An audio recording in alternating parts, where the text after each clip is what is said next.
राम के भाई भरत, जिन पर सबसे कम चर्चा होती है, सबसे कम भरत पर बोला गया है। लक्ष्मण उनके साथ 24 घंटे रहते हैं। शत्रुघ्न पर तो कम ही बोला गया है, भरत पर सबसे कम बोला गया है। एक ऐसा भाई,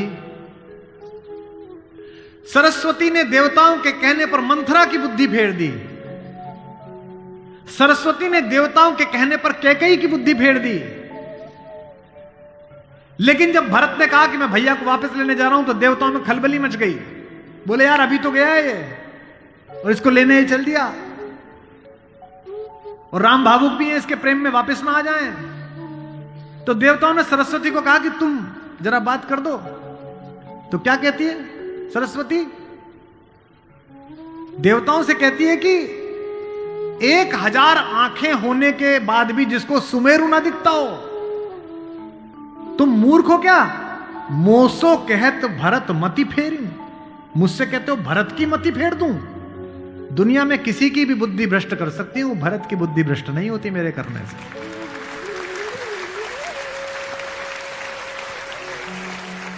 मराठी लोक कथा है,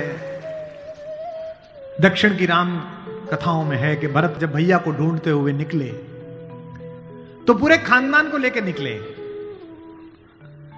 भरत ने कहा किसी की तो मान लेंगे, कौशल्या की मान लेंगे, ससुर को भी लेकर गए। आप में से अधिकांश लोगों को पता होगा कि 4 बेटियां जनक की हैं, मांडवी, श्रुतकीर्ति, उर्मिला और भारतेश्वरी माता सीता।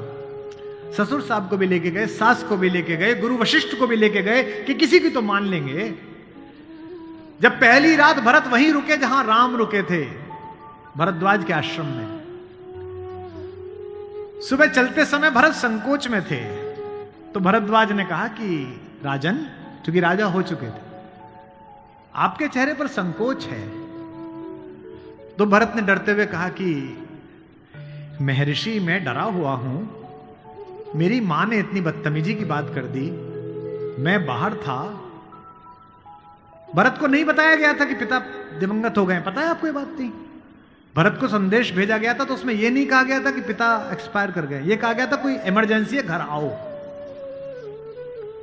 अयोध्या के बाहर नंदीग्राम में इनके पूर्वजों का एक मंदिर था, जहां इनके पूर्वजों की प्रतिमाएं लगी हुई थी, मानधाता की, दिलीप की, रघु की, अज की, नहुष की।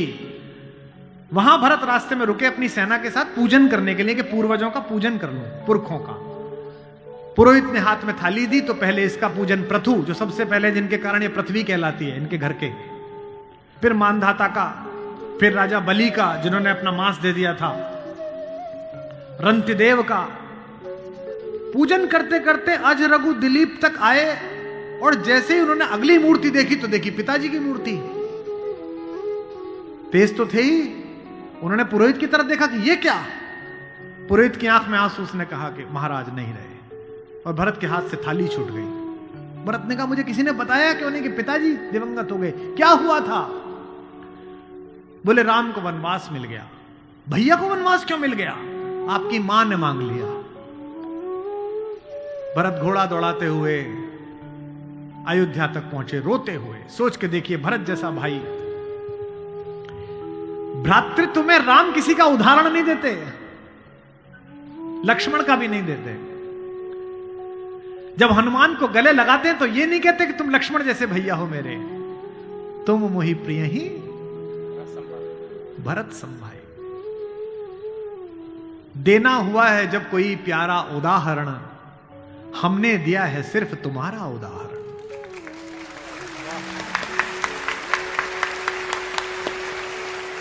तो भरद्वाज से भरत ने पूछा कि भैया मुझे माफ तो कर देंगे ना? मैंने इतनी बड़ी गलती की, एक ऐसी गलती जो भरत ने की नहीं, उसके पश्चाताप में है भरत। मां ने इतनी गलती की, मुझे माफ तो कर देंगे? भरद्वाज ने कहा हे राजन, मुझे पता नहीं कि तुम्हारे बड़े भाई तुम्हें कितना प्रेम करते हैं या नहीं, लेकिन जब वो यहां से जा रहे थे और सुबह के समय उन्होंने गंगा पार करने के लिए पुरोहित को बुलाकर स्वस्ति वाचन का मंत्र किया, तो बड़े खुश थे, प्रसन्न थे कि मैं वनवास पे जा रहा हूं, चेहरे पे मुस्कुराहट थी।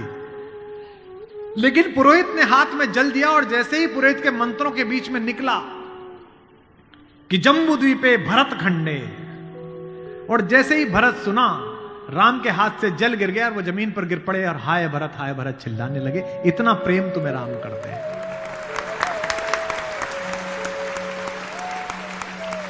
राम करुणा से भरे हुए हैं, इसीलिए करुणा निधि है। इसीलिए कहता हूं कि इस कहानी से पॉलिटिक्स सीखिए, इस कहानी से स्ट्रेटेजी सीखिए, इस कहानी से ह्यूमन वैल्यूज सीखिए, फैमिली वैल्यूज सीखिए। और जो राजनीति में लोग काम करते हैं उनसे भी अनुरोध है कि सदा जनता की भावनाएं ही सत्य नहीं होती। इस देश का पहला लोकतंत्र का मानक गढ़ा राम ने, जिसने कहा कि जनता ही सदैव सत्य नहीं है, नीति सत्य है। मैं इसको सिद्ध करके बताऊंगा अब आपको। जब राम जंगल गए तो सब दुखी थे, सब परेशान थे, हर आदमी उन्हें लौटाना चाहता था। अगर राम उसी दिन लौट आते तो सब खुश हो जाते, लेकिन राम ने जनमत का सम्मान नहीं किया, नीति का सम्मान किया। जब पहली बार चित्रकूट पहुंचे तो वन देवी उनका स्वागत करने के लिए आई। वन देवी ने पूछा कि आप मेरे यहां विश्राम करने आए हैं, मैं आपके लिए क्या कर सकती हूं। तो राम ने क्या मांगा होगा सोचो। राम ने कहा कि हे वन देवी, बाकी सब ठीक है, निभा लेंगे, पर्णकुटी बना लेंगे, फल फूल खा लेंगे, जिस रास्ते से मैं आया हूं उसके कांटे हटा देना। वन देवी ने कहा कि आप तो आ चुके, अब कांटे हटाऊं ना हटाऊं इससे क्या। राम ने जो उत्तर दिया वो आपकी आंख भिगोने के लिए काफी है। राम ने कहा कि मेरी तो कोई दिक्कत नहीं है, मेरे पैर में कांटे लग गए, पर मुझे ढूंढता ढूंढता मेरा भाई भरत इसी रास्ते से आएगा, उसको कांटे नहीं चुभने चाहिए, कांटे हटा दे।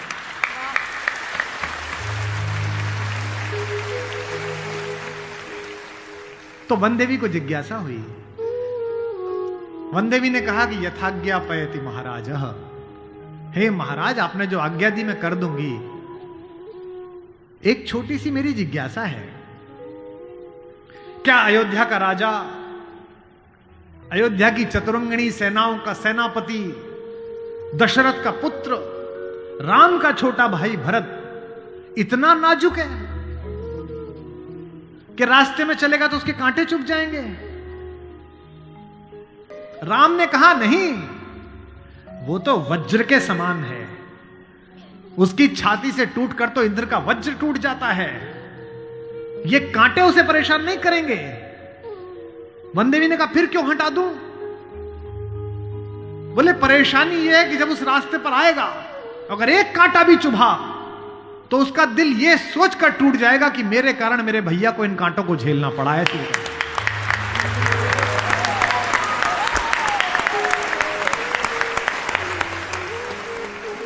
बिना चप्पलों के भरत चले, और जब चले तो भाई मृदु भूमि सकुच मन मन ही, भूमि भी संकोच से भर गई।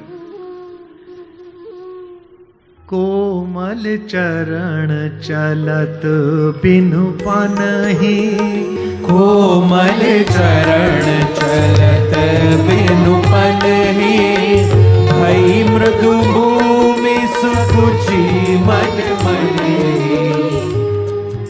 राम को कष्ट हो, ये राम, इसका मतलब क्या है?